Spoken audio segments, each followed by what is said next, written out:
Welcome to Childcare Rockstar Radio. I am your host, Chris Murray.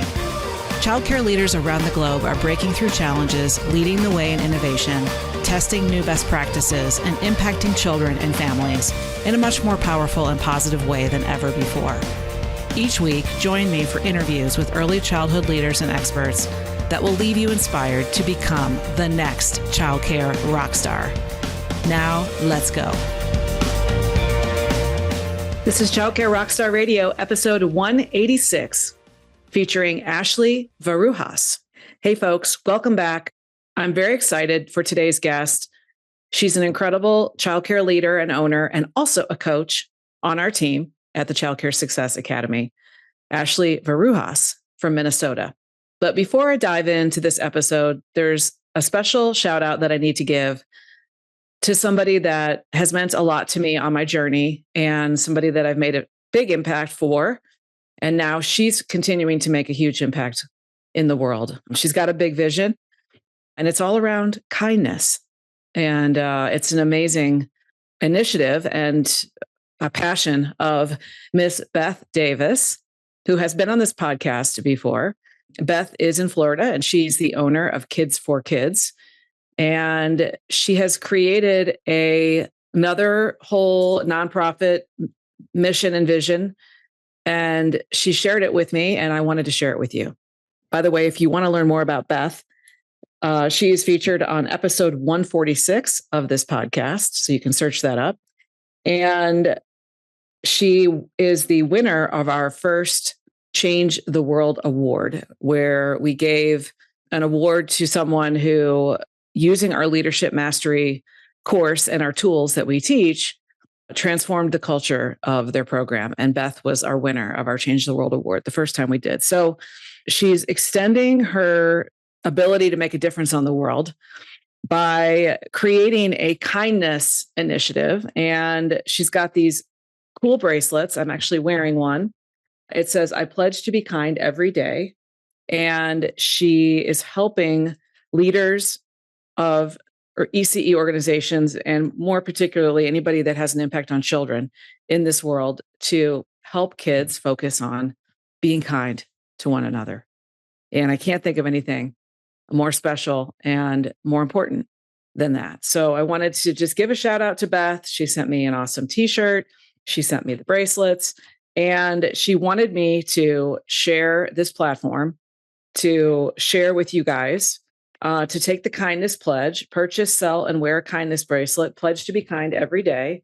And whether you're an owner, a leader, a teacher, or just a parent or somebody that loves kids, you can get some free resources at kidsforkids.org, and you can learn more about her mission and also make a donation and help Beth and help all of us make a difference. The fundraising goal is to provide field trips for foster kids, help create memories that will last a lifetime as we send foster kids to museums, plays, movies, aquariums, bowling, sporting events, and theme parks. And she is selling the bracelets for $2 a piece. And also she's giving away copies of her book. She has an amazing book called "You Are Never Too Small to Make a Big Difference."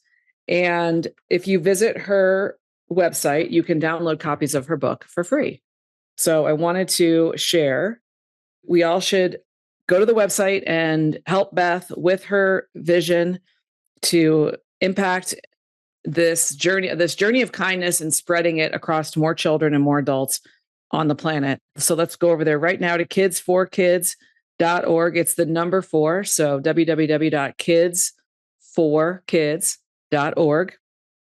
Again, the number 4, and help Beth, help us continue to drive kindness and good works for foster kids and for all children throughout the planet. So thanks, Beth, for sharing with me and giving me the opportunity to give back to your efforts. So amazing stuff. The title of today's podcast is Deepen Your Roots and Succeeding Through Relationships. Ashley, who is featured on this episode, is, I'm just going to call her a young powerhouse. She is really quite something. I learned a lot about Ashley. She's been on my team for about a year and a half as a coach. focusing on the leadership track in the Child Care Success Academy, but she's also an owner and has been an administrator and has been a teacher. So she has a lot of gifts to share with you on today's episode. It's an incredible conversation. She drops several nuggets that can be game changing for your school, particularly to her philosophy around staffing, and has only had 2 people leave her school since she started a couple years ago. And since she opened her doors, she's about to open her second location. So we talk all about that. And whether you're in expansion mode or you just want to improve the enrollment or the staffing operations of your school, or learn more about how to add more unique benefits for children in the school and how to connect with teachers and with parents. Those are all the things that we cover and much more in this awesome episode. So before we dive in, I want to thank, we've got 2 awesome sponsors for today's episode. Our first sponsor is CCEI, Child Care Education Institute. And they want you to know that they have an exclusive offer that's too good to pass up. Right now, when you purchase a $499 center subscription, you'll get 1 self-study CDA valued at $850 for free. If you need more training, you can purchase a $999 center subscription and receive 2 self-study CDAs at no additional cost. That's an amazing bonus. That's $1,700 of value for just $999. With CCEI's online CDA training, you'll enjoy flexible, high-quality courses designed specifically for early childhood educators and education support to help you reach your goals. You can train your staff and empower them to earn their CDA, saving you time and money while elevating your center's standards and staff retention. This offer expires on October 31st, so don't wait. Use promo code FREECDA1, that's the number 1, or FREECDA2, the number 2, when you sign up. Visit cceitraining.com to get started today. That's cceitraining.com. And let's take your center to the next level. And again, those promo codes are FREECDA1 or FREECDA2. Thanks over there at Child Care Education Institute. They have been a long time friend and sponsor of the show, and I sure do appreciate y'all. Our other sponsor for today is Trainual. As a child care center leader or owner, you know that running a successful operation requires more than just passion. It takes systems. And that's where Trainual comes in. Trainual is the all-in-one platform that helps you streamline operations, document processes, onboard new staff, and create training materials for your entire team. Whether you're focused on ensuring compliance or simply streamlining daily operations, Trainual saves you time while delivering consistency for your team and for the children and their parents. Want to see what it can do for your center? Sign up for Trainual before December 31st and receive 20% off an annual plan using the code Rockstar20 at trainual.com/childcare. That's trainual.com/childcare with promo code Rockstar20. 20, the number 20, Rockstar20. Thanks, guys. So I just want to thank you for tuning in to this podcast. If you're listening to the live release, real time of this podcast, today is October 10th, and it is the first day of our 3-day Incredible Childcare Success Summit annual conference. We've been doing the conference since I created it in 2012, and I feel so blessed and grateful to have created something so life-changing for thousands and thousands of childcare leaders and owners. We're going to have 1,200 folks in the audience, and it's happening right now, real time, if you're listening to this as this podcast releases. But regardless, I just want to say thank you. Whether you're a attendee at the summit, or you have come, or you've been in the academy in the past, or you're an existing academy member, or you're just a friend of the show and you like to listen to all of these success stories and learn more from experts and early education professionals, I'm just grateful that you're here and that you listen and you spend time with me. Every other week, we have a new episode that goes live, and it's been my passion to host this show for the last 7 years. We founded this show in 2017. It's changed a little bit over the years, but not much. And we still have our awesome neon sign in the back. I'm doing the show from my home office now and just loving it. So here in the fall of 2024, I just want to say thank you. And thanks again to Beth Davis for doing such great work in the world for children and for adults. And thanks to all of you. You have all made a difference for people in your community and in your world. And I'm just grateful to be sitting in this seat. So without any further ado, let's continue on. And we've got episode 186 with Ashley Varouhas. We are counting down to episode 200. I'm very excited to hit that milestone here shortly. And enjoy, guys. Let's go.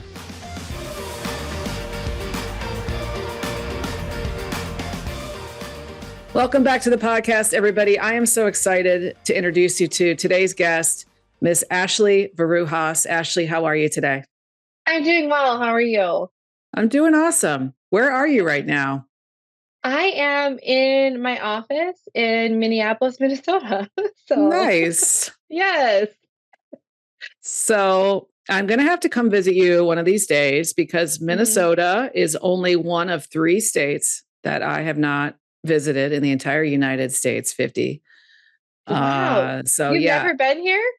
Can believe I have so many clients and friends in Minneapolis and or other areas of Minnesota.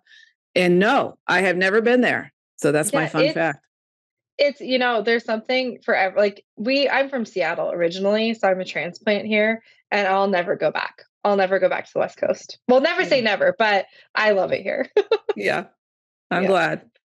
So yeah, that would be great. Oh, and it's Alaska, North Dakota, and Minnesota. So if I come to see you, then I can pop over to North Dakota. Just go to Fargo and then you're fine. Then you got you off your list. I'm done. All I have left is Alaska. Tell us more about your start in early childhood education. How did you get into this amazing world that we find ourselves in ECE? Yeah, I got into it really young, a lot of people.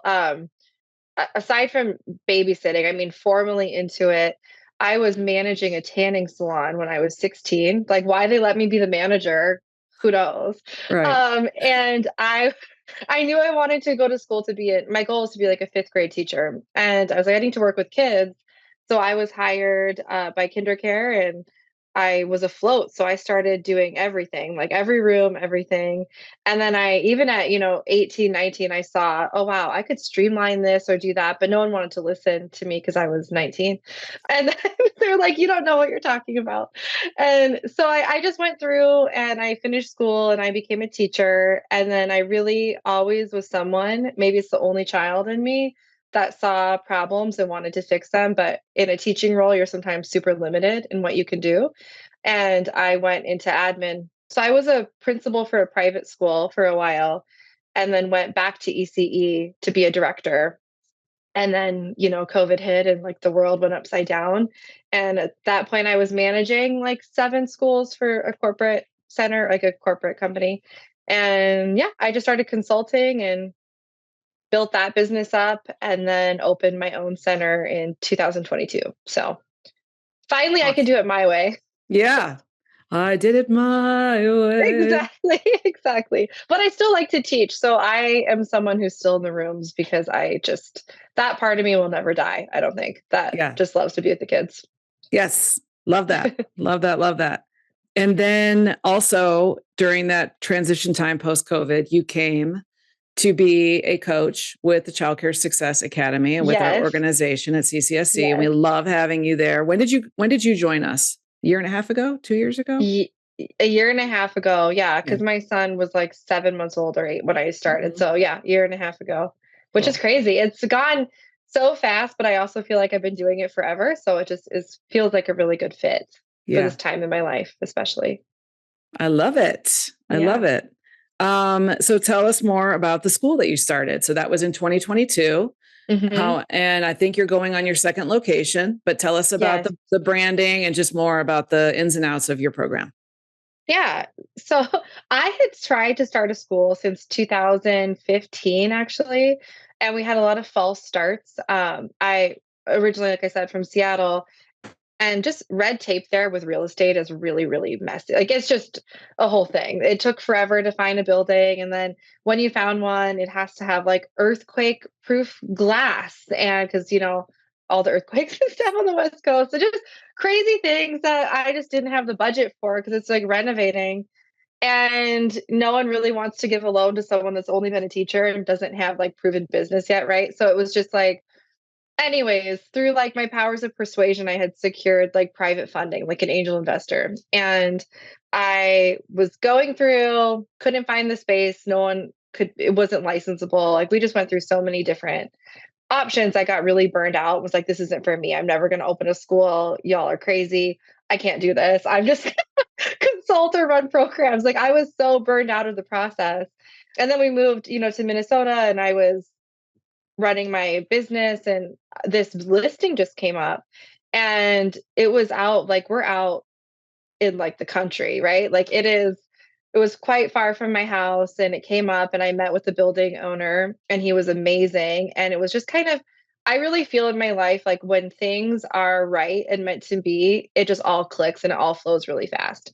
And when I see a lot of resistance to things like I was experiencing in Seattle, I think like this might not be the right path for me. Like I Yes. feel I just like, it sounds really, I don't know, but that energy you get, like you just know sometimes like this is going to Mhm. work. And I looked, and it was in a childcare desert. Like there's hardly any schools out where I'm at, but I was really interested in looking at the development of housing because it's a commutable suburb to the Twin Cities. And there's so much housing going in. I'm like, well, there's so many young families. It's also a childcare desert. This is going to be a great spot to put it in. Right. So that was kind of why I chose this weird out there area. Hmm. And for years, I've just seen like what works and what doesn't work in terms of enrolling families, how you brand your center, the vibe, how you create a culture. I did recruiting as part of consulting. So, how do you keep teachers? Hmm. All these things kind of just over the years, I implemented what I believe are best practices, and we opened. And so we run at like reduced ratios. So we run reduced to that. So I definitely eat it in labor. But we, I am proud to say, in almost 2 years of being open now, I've only had two teachers like turnover in almost Right. 2 years. So Wow. I'm super proud of that. Hmm. And we have 100% tour conversion rate. And Wow. so, yeah, I'm super proud of those numbers. And I, have worked where I have, a 10% tour conversion rate and a 90% attrition rate of staff. And so I've seen both sides of it. And that's something I really poured my heart into. And I think just the community awareness, and we're very different from any of the other local centers. We do a lot of gardening, outdoor time, all these things a lot of new parents, like new age parents want. And I think just we're able to pull them because we're doing things just a little bit differently than what you typically see where we're at. Right. So Yeah. I want to dig into this a little bit because this is really Yeah. juicy. I'm assuming, as you didn't mention about how full you are, but I'm assuming that Hmm. you are full with a wait list Yes. Yeah. based on that. And so the thing that I want to bring out with what you just said is even though your labor percentage of revenue is high because Hmm. you've made the conscious choice to staff your rooms with a higher level of teachers to children Hmm. and giving them more support, which then causes them to want to leave much less. So Hmm. you're saving what you're spending in labor, you're saving on the back end and out the Yes. back door of your business. Yep, especially in recruiting fee. I mean, recruiting is so expensive when you're posting on Indeed and job boards, like that gets thousands if you're doing it like at a high volume. So definitely saving on the back door and saving my mental health because I'm not being called into, like my director's not being called into ratio. We don't have to close because we don't have teachers for the day. I mean, those issues, knock on wood, are non-existent right now. And I think just the mental health piece, I feel like, okay, that's it, priceless right now. Dude, that's like huge. It's absolutely priceless. I mean, Yeah. that number one thing you just stated is the reason why so many owners and leaders want to leave the industry. So if Yeah. you can take that out of the equation and keep this amazing, loving staff that's high performing and only two people have left you, and 100% tour conversion rate, which means that you're also spending less in marketing, and to keep your school full, you're spending less. It Yeah. just puts you into this power position in terms of your energy, energetically, mindset, business, all of those things is Yeah. super strong. Yeah, thank you. And I I was doing all the chores for the like, the first year just cuz I guess I have control issues, I don't know. But I I've been like training my director, right, for the past year, and I've given her like the majority of touring. But when I really she had never toured before. She's very green, but she has it. Like when people have it, you can't train the it factor in somebody. I don't believe. You can train skills, but she just has everything else. And I made her like really write down like what the story of our building is to her. Like, because you're selling a story, you're selling a shared vision. Like, I Mm. believe in your touring families. And I wanted her to nail, I know what my story is as the owner, but I want to know what hers is, coming from like infant lead and teacher and all of that. And so now I see her, like, she'll sell her story at every tour, and the parents like instantly connect with her. And I think that is a big part of it, is she believes in the program. And I think that shows a lot. Mm-hmm. Did you find her off of a traditional job search, or how did you find her? Yeah, indeed. Like right when I Okay. was opening, yeah, she opened our infant program. So I was looking through the lens because my son was an infant when we opened. And I was kind of like, oh, nope, I don't want you with my son. No, I don't, which is not really what you're, well, I guess you can do that when you're hiring because I'm ultra picky, like with my own child. And then I found her. I'm like, yes, I would trust you with my own child. So I will trust you with other people's kids. Right. And yeah, I just found her off Indeed, and she's grown steadily ever since. So Right. yeah. Cool. Well, I never knew that you worked for KinderCare, and I knew you did the consulting piece. Shout out to Yeah. Alvin, because you were helping Yeah. Alvin with his recruitment and Yes. and HR functions or whatever you were doing. Yep. Yeah. I worked Um, at KinderCare and Bright Horizons. oh wow. So yeah. So you got a So good background of corporate childcare and what to do, what not to do. Like mhm. you have a really good breadth of your, depth of experience, so you can see what is working in those corporate chains and environments. Mhm. And then you can pull from the things that you think are excellent. And then the things that aren't so great, you just leave those behind. Yeah. It's really Yeah. good. That's what I've done. I feel like my program is a menagerie of my experiences and then like my passion all kind of in one melting pot. That Love is Nest that. Learning Academy. Yeah. Yeah, yeah, because we have similar experience, because I, as a mother, had my children in kinder care. And then Mhm. that formed part of my journey of understanding and looking at different kinds of, I was Montessori, home-based daycare, and then kinder care, and then Mhm. a private smaller program with low ratios, small Yeah. class sizes.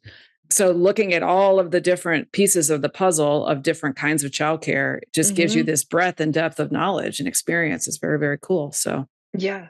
love that. Yeah. Cool. Love it.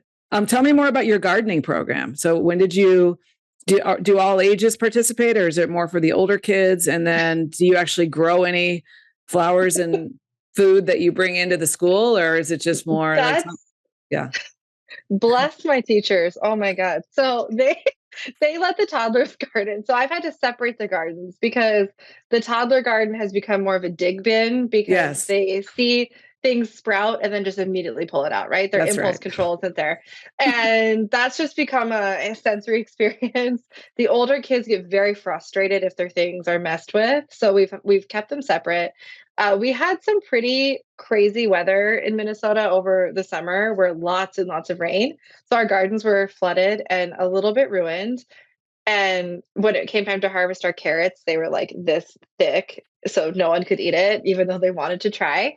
But Right. our pumpkin patch is going strong. So we have 7 pumpkins ready to go. Almost. So I think that was like the shining star. Every day they go out there to check the pumpkins. Yeah. And that is, so we'll have pumpkins for the fall for, harvest Uh festival and stuff. And huh. then we have an herb garden, and that survived. So the herbs are surviving. Nice. Cool. Yeah. But I want to go bigger next year. I want to do like if I could have a homestead on like 20 acres and have a school, like a farm school, and Yeah. that would be my thing. So I really want us with the small space we have to like get creative with the gardening. Yeah, we've got some California clients that have both a farm school and a city school, and then their staffs get to go from one to the other and like experience the farm animals, and then they get to go more to the city and Yeah, have those different experiences. And I think that's actually super, super cool. So I love that. I That's a love it. goal for me. Yeah. And they released that article that farmers are like the happiest profession I because didn't. yes, I'll have to find it. It was like posted on like Forbes or something.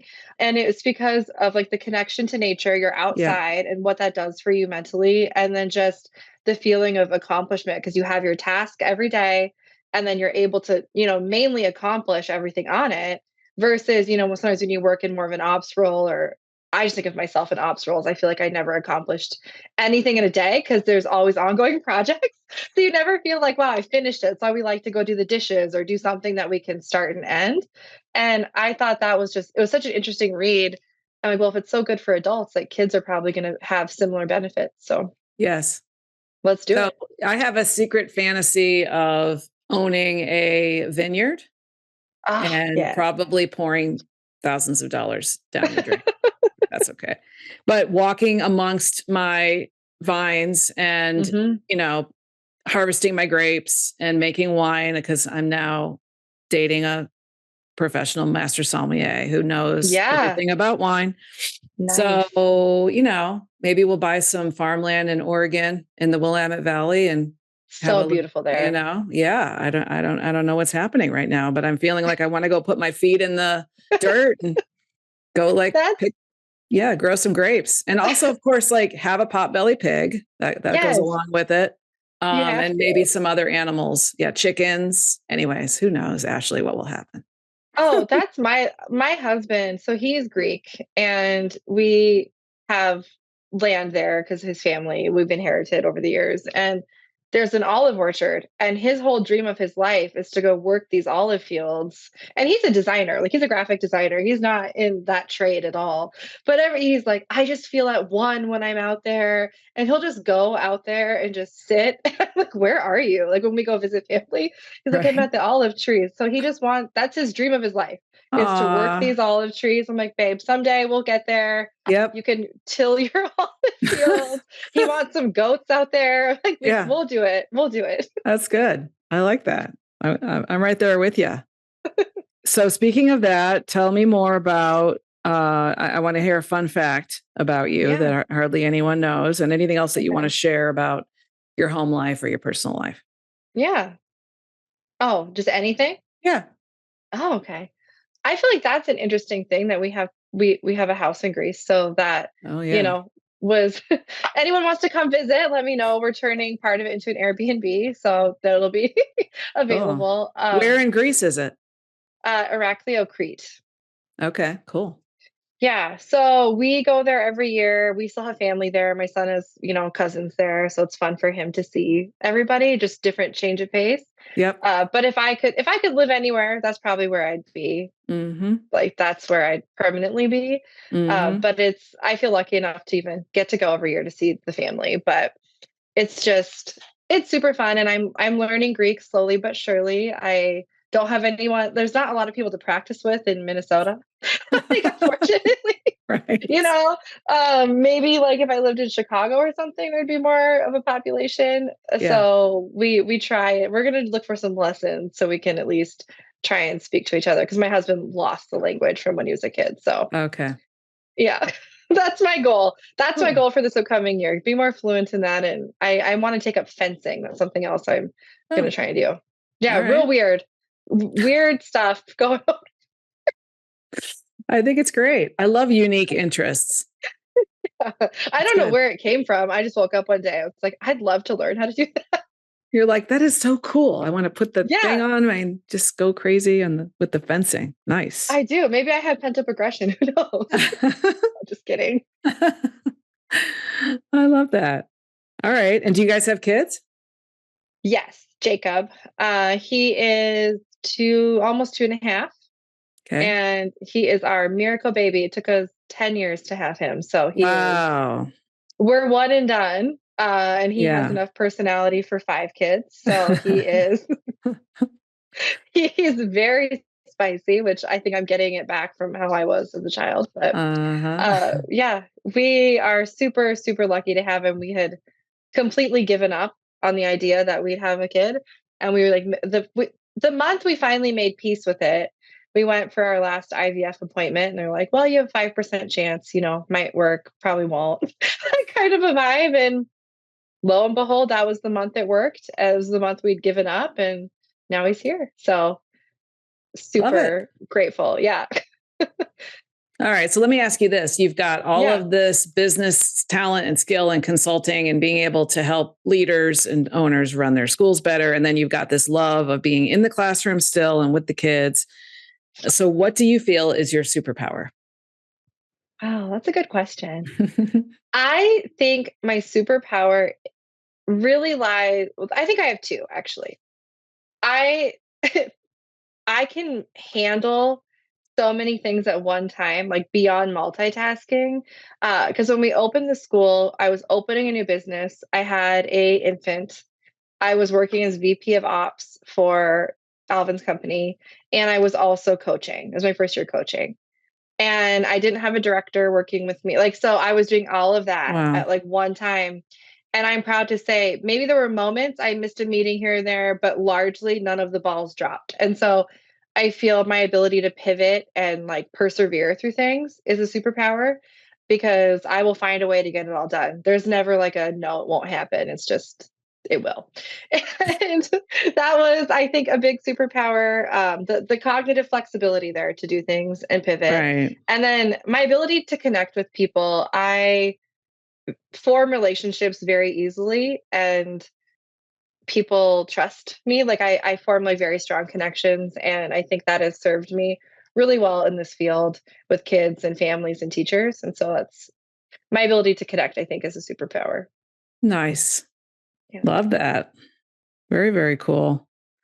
What is your leadership style? How have you grown as a leader and tried to pour more into your team with regarding culture, team engagement? Mhm. How did you have a vision to build that out, or kind of how do you flow as a leader? Yeah. I think now I'm definitely of the servant leadership mindset. I would say when I started directing or working in a leadership role formally like 15 years ago, I was not that person. Like I had a temper and I was, why can't they do it? They like, just that attitude, like I know what to do. Why don't they know what to do? And one of my supervisors said something that always stuck with me. And she was like, Ashley, the reason you're in the seat you're in is because you know how to do these things. The reason they aren't promoted yet or they're doing that is they're still learning these skills. So if everyone was at your skill level or had your brain, then nothing would work. So she kind of brought me back to reality a little bit on I can't have these expectations and I can't frustrate myself over them. It's not that deep, right? Like we got to calm down. So I calmed down, calm down. And I really saw through trial and error, like a lot of trial and error, that the more open I was, the more transparent I was with teachers.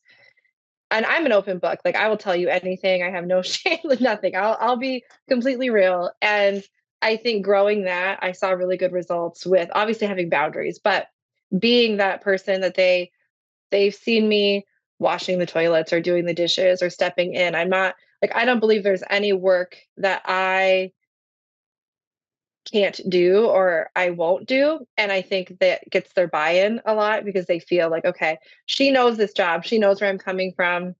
Like I'm going to listen to her.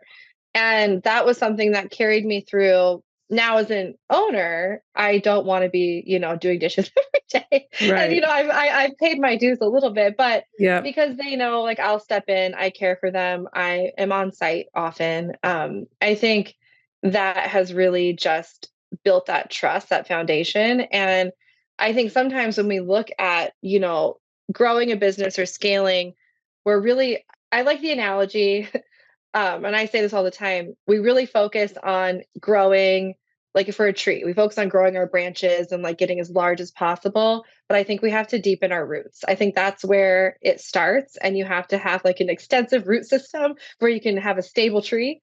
And for me, I will put like a year of time into building those relationships because then I always have like 2 or 3 people that are in line for succession planning, or I know who I can count on if there's an emergency. Or it just builds that level of, I don't know, calmness.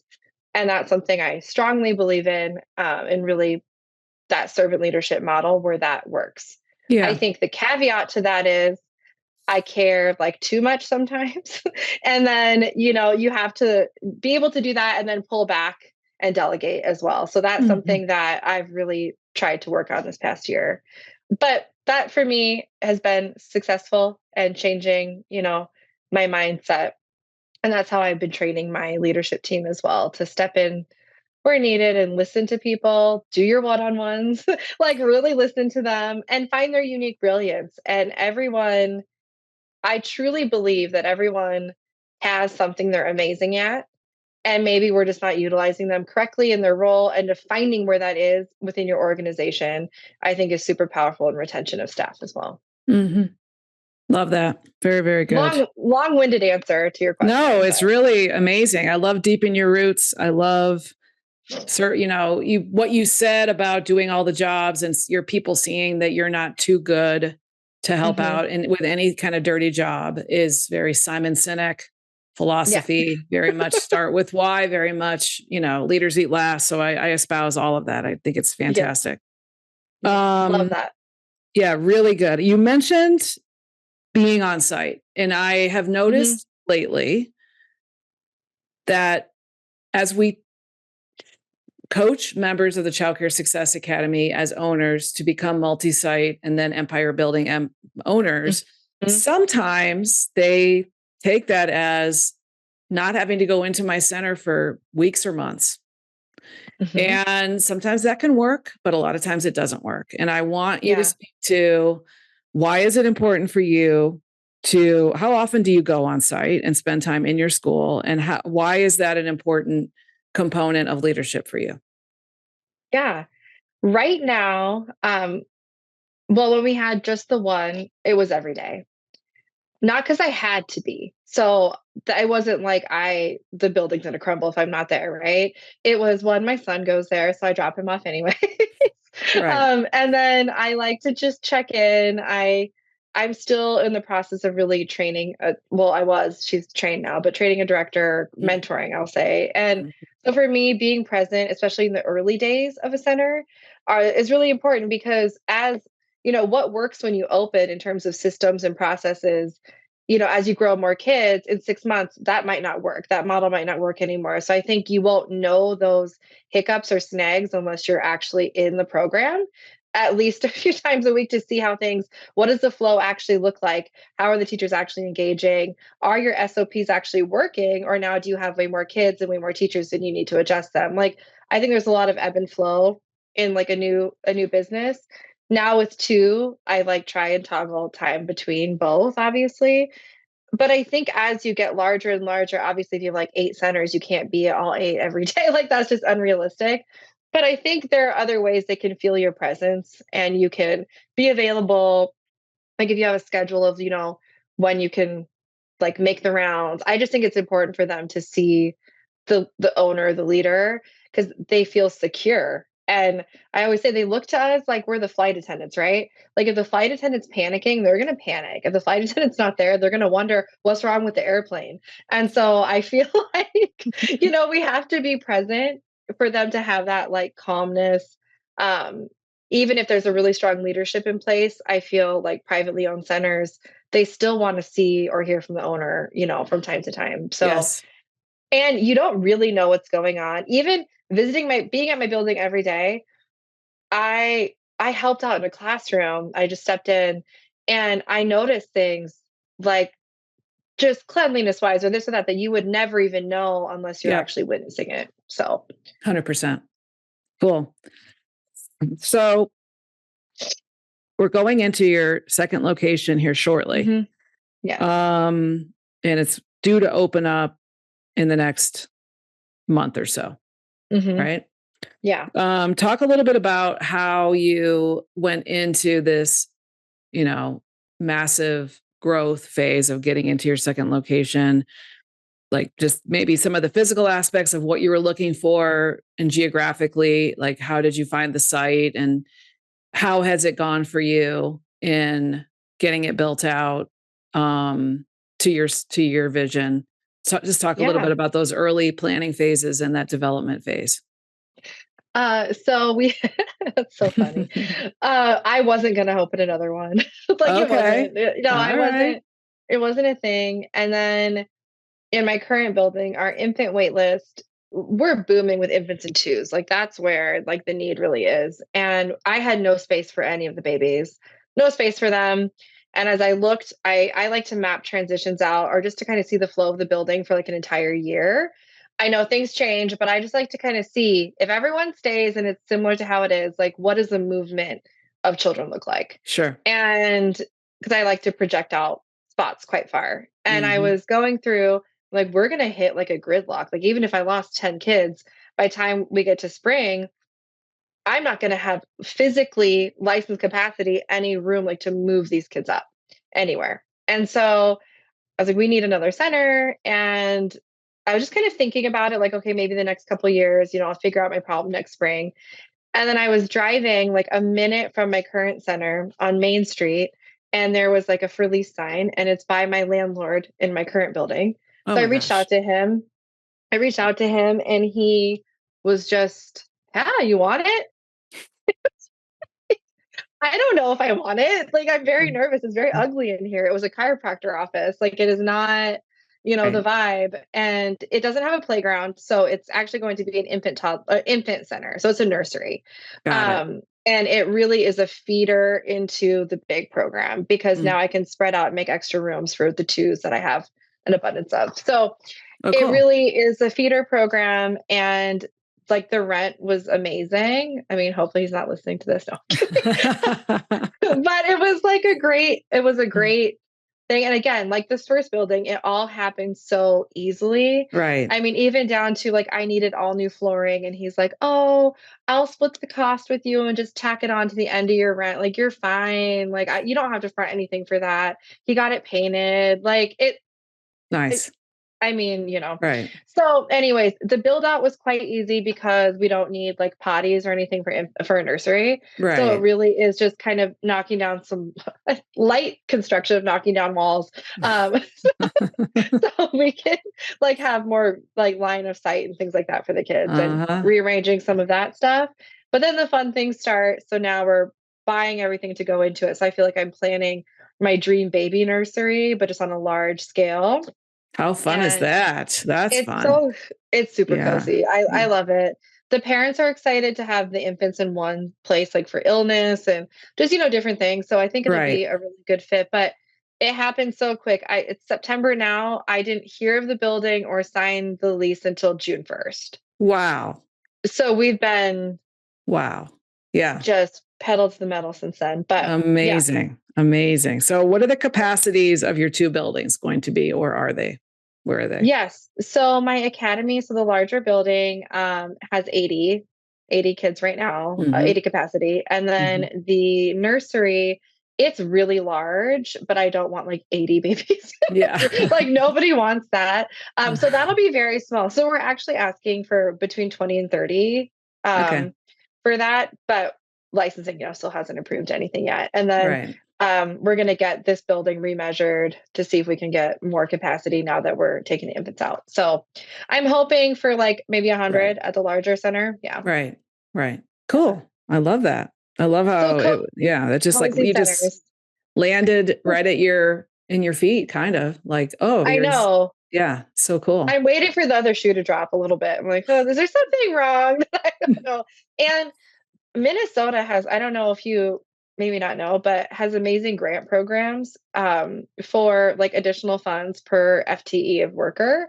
And I think it's $375 a month per full-time equivalent.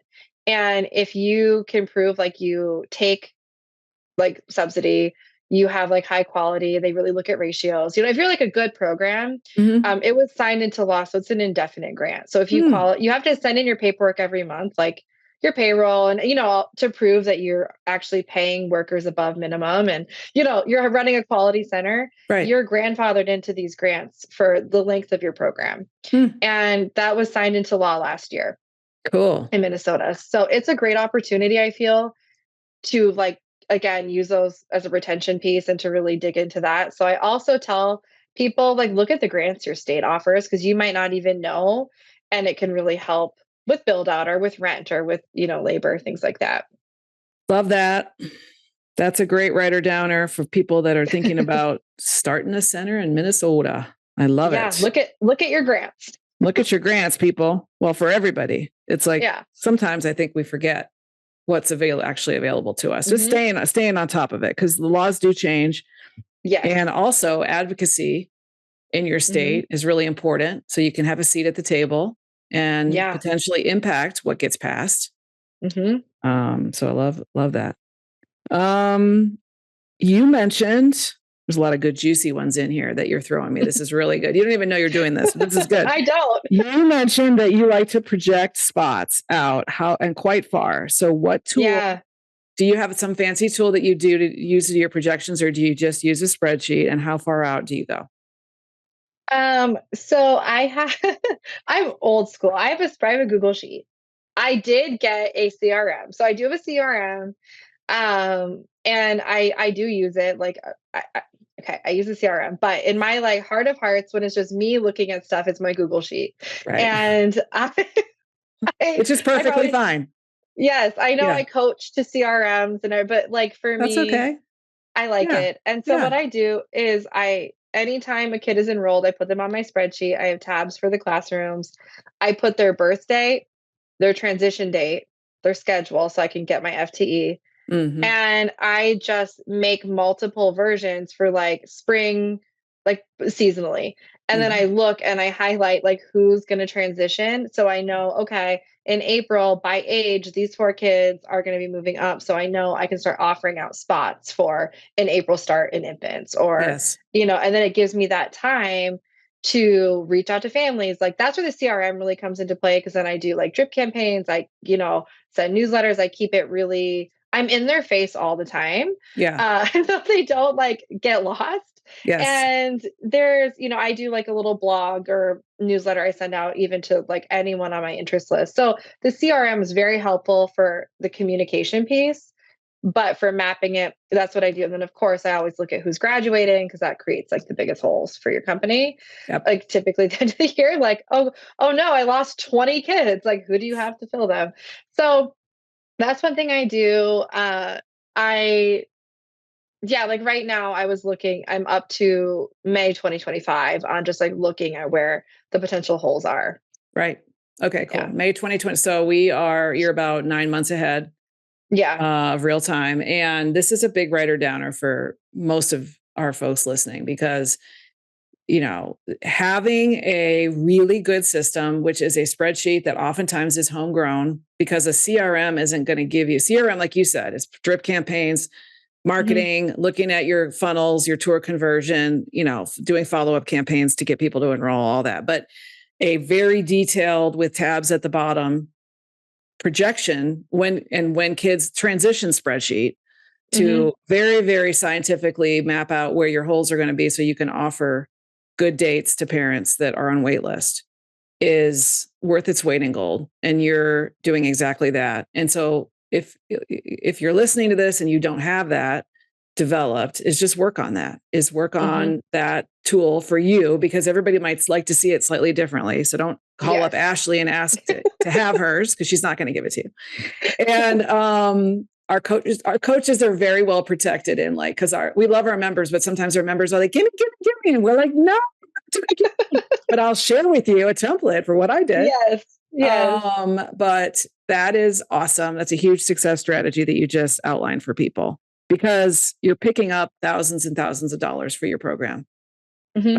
by doing that. You're making sure that you're full all the time. Yeah. And that's how you can afford everything that you have for your teachers and everything you're doing. So I love it. Yeah. I love it. It's fun. I love numbers. So and I don't know how I morphed into this person. I like failed math in school sometimes, like depending, like I didn't try with that stuff because I just told myself I wasn't good at it. And then I never took like a business course or anything like in my life. It just was fun and I dug into it and like found ways. And I think that's just got to get your hands dirty sometimes. Yes. You got Like to get just in there. dig in and start. Yes. Love it. And then you make it better as you go along. Hmm. So cool. So cool. Awesome. Well, Ashley, this has been amazing. I want to ask you one more question. Yeah. Which is our age-old question on the podcast, which is how do you define a childcare rock star? I think you can define a childcare rock star by someone that puts their all into it every day. So whatever that looks like to the person, because we all have different strengths, but like their version of their all, like going into it, putting your 110% in for the families, kids, and your staff, whatever that looks like to you, I think makes you a rock star in this field. Nice. I love that. Yeah. Cool. Well, any final thoughts? How can people reach out and connect with you? How can they find more about your programs if they're in your area, et cetera? Yeah, I mean, we have social media, so Nest Learning Academy, and my contact info's on there. And then, if anyone, I'm a coach, so I'm available to all our clients and love to chat. So Okay. yeah, Well, thank you so much for being here with me yes, today. I have enjoyed it very, very much. And I'm so grateful that you are on my team over at CCSC as a coach in the academy. I know that you're sharing pearls of wisdom all the time with our thank people. you. I And love it. I'm glad you love it because we love you. Yeah, well, thank you. This is my first podcast, so it wasn't as scary as I thought it was going to. Everybody says that. Yeah, So we try to make it very chill and very fun. And I'm glad that you had a good time yeah, because lots of folks show up a little nervous as expected. And then they just settle in and we just have like a friend to friend conversation. So thanks for being here, Ashley yeah. Varouhas, Thank you. amazing owner, leader, mom, and wife to a great Greek guy who's going to put his feet in the soil, hang out at the olive Yep. tree. Yeah. And Catch me in a few years. I'll tell you how that's going. yeah, and I'll be at my vineyard hanging Yes, out with exactly. my sommelier. Cool. Well, thank you so much again for being here. And thanks everybody for Thank you. tuning in to this great episode. And we will see you next time. Take care and God bless. Sounds good. Bye. Bye. I hope you liked this episode of Childcare Rockstar Radio. If you did, please leave a review and share it with someone you know to help spread the word to friends in our industry and on social media. Childcare business success is my passion, and I'm honored to be on this journey with you. As a thank you for listening, I've got a new video training that shows you how to add 6 figures or more of new revenue to your program in the next 60 days by improving your hiring and your enrollment systems. To watch my new video, just go to www.fixmyschool.com. That's fixmyschool.com. Thanks. Take care and God bless.